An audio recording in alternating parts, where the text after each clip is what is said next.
yung mga sumusuporta kay Pangulong Bongbong Marcos, hindi iboboto yan. Mga kakamping, hindi lalo iboboto yan si Kibuloy. Saan lang makukuha boto niyan? Sa DDS lang.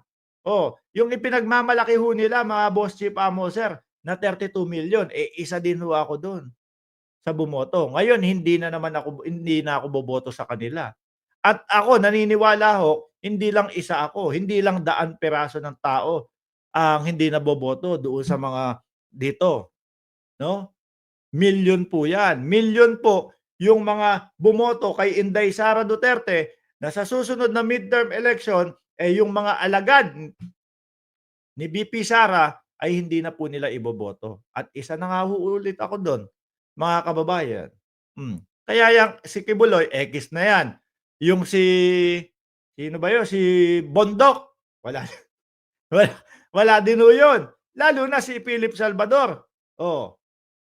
Yung mga karamihan po sa mga DDS mga kababayan, malabo pong makapasok. Dito ang prediction ko matatalo si Bato. Naku.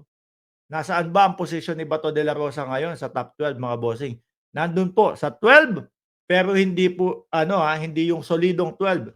Naglalaro po siya dun sa 12 hanggang 15, no? Eh kapag kaganyan ho mga kababayan, sablay na ho yan. Medyo delikadong lugar na po 'yan kapag po sa mga survey sa top 12, 'no? Delikado si Imee, dahil nasa dulo na siya. Lalo na ho ito sila Llamas, matagal na hong mga bumabasa 'yan, nag-a-analyze nung mga sitwasyon lalo na po kapagka ano, eleksyon. Baka ang mag-survive si Bato de la si Bongo. Kasi si Bongo ho, mga bossing, nando'n sa loob ng top 5.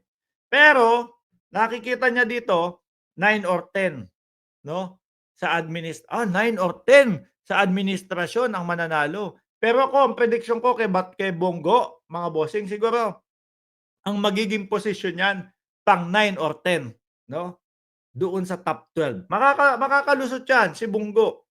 Pero si Bato, Bomalabs. Si Manang Imee, wala, eh. Halata ho mga bossing ng ano, halata po ng pro-administration at halata po ng mga DDS yung galawan ni Manang Imee kaya naniniwala ho ako, mahihirapan 'to.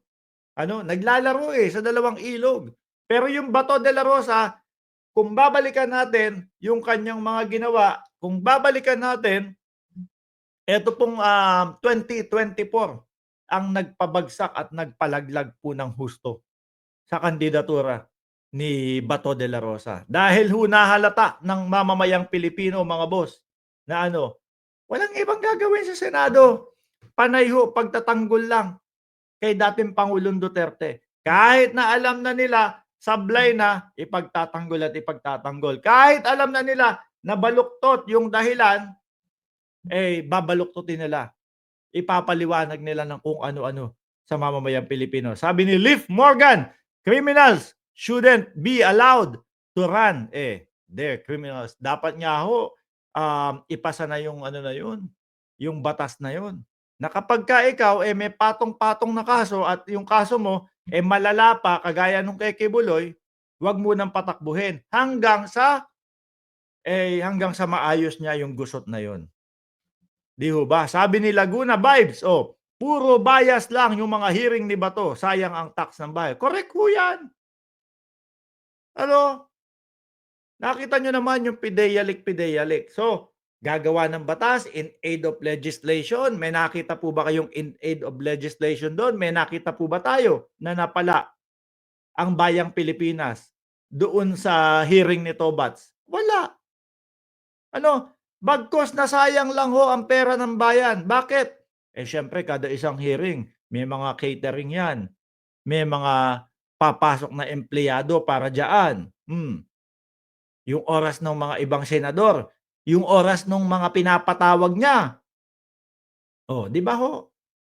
Ano gagawin ni Bato sa 2025 na senator?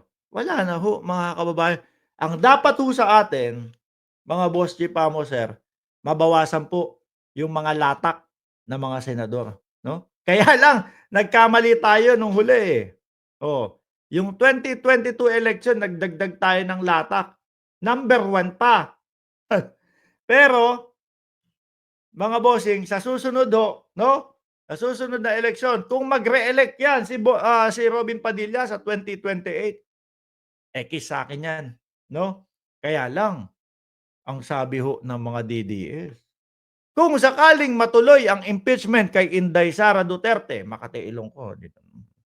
Kung sakaling matuloy ang impeachment kay Inday Sara Duterte, aba, ang pambato nila ay si Robin Padilla. Ano kaya ang dahilan nila 'no? Para masabi nila na ang isang Robin Padilla ang ang mangunguna para sa ating bansa.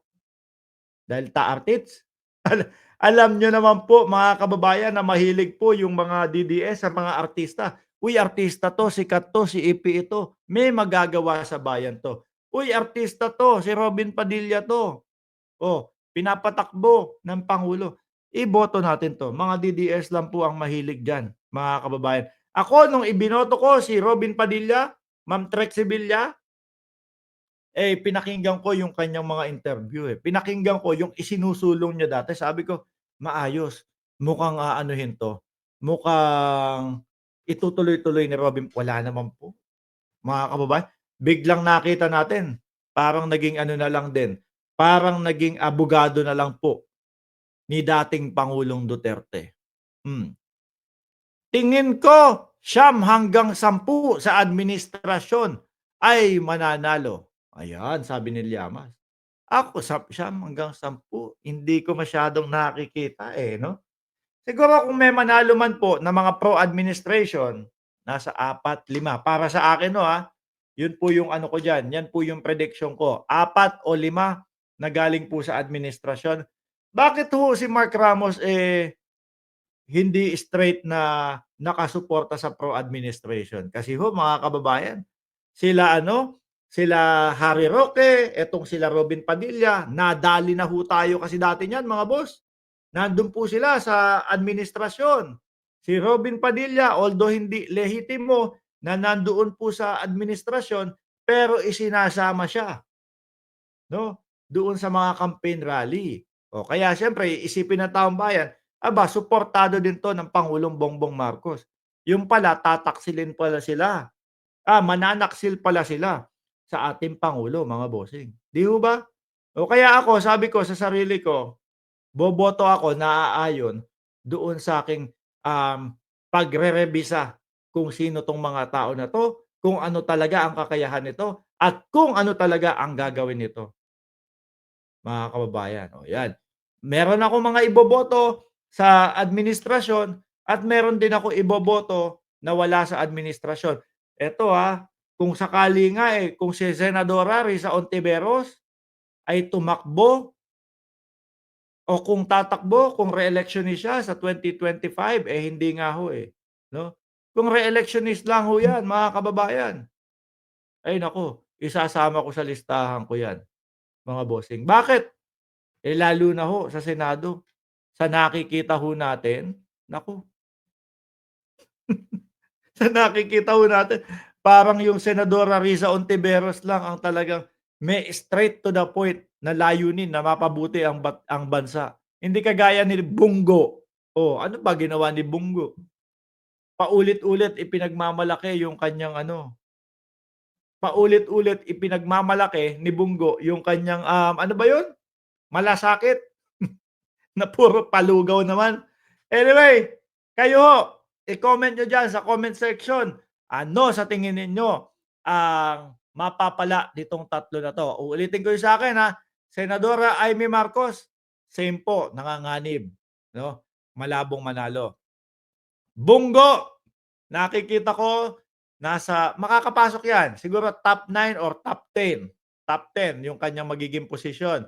Bato de la Rosa, wala 'yan, 'wag na natin pag-usapan 'yan. Alam naman natin na sigurado ang, kapupuntahan niyan. Sabi nga ni Marcobeta, diretso inidoro. 'Di ho ba? Speaking of Marcoleta, umasa ka pa na mananalo 'yun. 'Di ho ba? Sabi ni Edison Sotelo, "Big check ako kay Senador Risa Ontiveros." Alam niyo ho, mga bossing, Um, yung iba po, hindi ko naman nilalahat, yung iba po 'no, ng sumusuporta sa gobyerno, oh, check sila kay Risa Ontiveros. Kung sakali na re-electionist, eh, kakapanalo lang ho. Sa 2028 pa ho yan ulit tatakbo. Hindi ko lang sure kung tapos na yung kanyang termino sa pagka-senador or aakyat na siya o tatakbo na siya ng pagka-vice presidente or presidente, mga kababayan. Naalala niyo ba, pangatlo nating topic 'no, naalala niyo ho ba mga kababayan